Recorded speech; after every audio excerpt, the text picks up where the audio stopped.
Hi everyone! My name is Katerina and I'm an exchange student from Czech Republic. I'm Senuri and I'm an international student from Sri Lanka.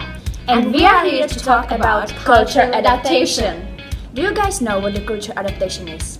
So basically, cultural adaptation is the process and the time it takes for a person to assimilate a new culture. Now, let us take a quick look at how we adapted to the Malaysian culture. I came to Malaysia.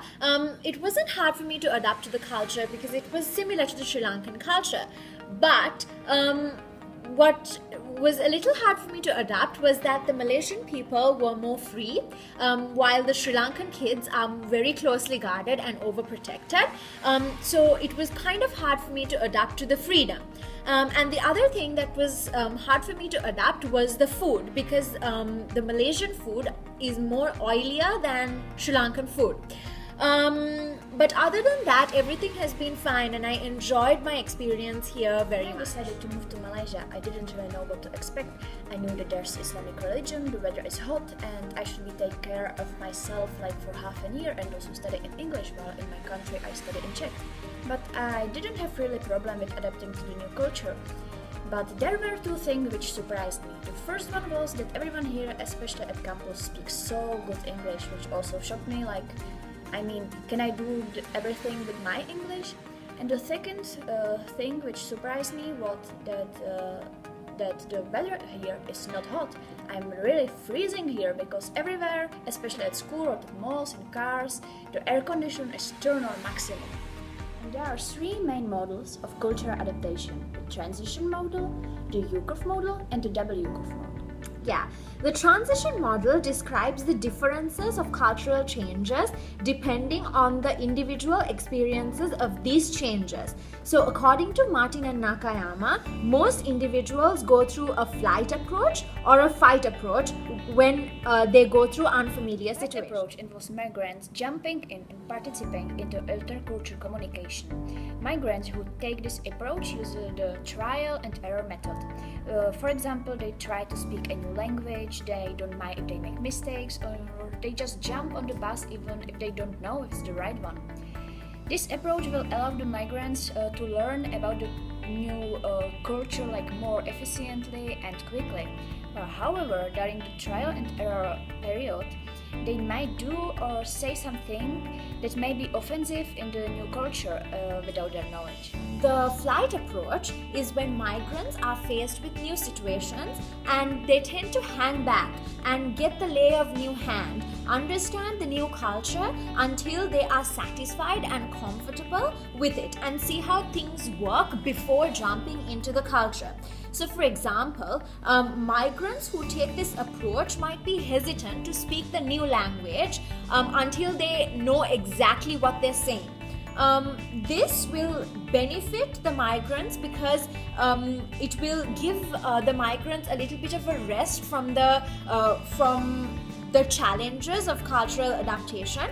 However, this will limit the migrants from engaging in intercultural communication and hence it will be unproductive. So, Katerina, did you take the fight approach or the flight approach? I think that I took the fight approach. I just jump into the Malaysian culture and cuisine and people, and maybe it's because I'm here only for a few months, so if I should hang back and wait for the understanding all the differences, I won't be allowed to leave my room at all. Yeah.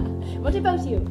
I definitely took the fight approach as well. I literally started using the Malay slang la, from the first week of coming here itself. And I tried all the different types of Malay and Indian Malay food. And even though I ended up with a bad tummy once or twice, I'm a fighter. I am W-curve model. And I'm U-curve model. And I'm going to talk about me first. I'm the most common theory of cultural adaptation. And there are three stages when a person goes through the U-curve model. So the first the person goes through an excitement period where they are excited to enter a new culture. And then it is followed by the cultural shock where they feel disoriented and unfamiliar with the new culture. And later on, they get adapted to the culture and then they feel okay. Enough about you, girl. I will be talking about myself now. So, I will be talking about how migrants adapting to the new culture. I will be talking about how Arab migrants adapted to their own culture after going back home after a long time. So they also start with excitement because they think that nothing will be changed. But already then they just like found out that they have like culture shock because not everything is like they expect it to be. But later on, they just have to like accept everything and deal with the changes. So back to you, Senuri. And So we hope you guys enjoyed like the explanation given by the U-curve model and the W-curve model. Katie, did you go through the U-curve model? I did. Like actually, when I got accepted to Malaysia, I was so happy and excited like about everything. But I came to the Malaysia 2 weeks late already because I had problem with my visa. So I was so afraid if I be able to find friends and make it like with stuff to the school.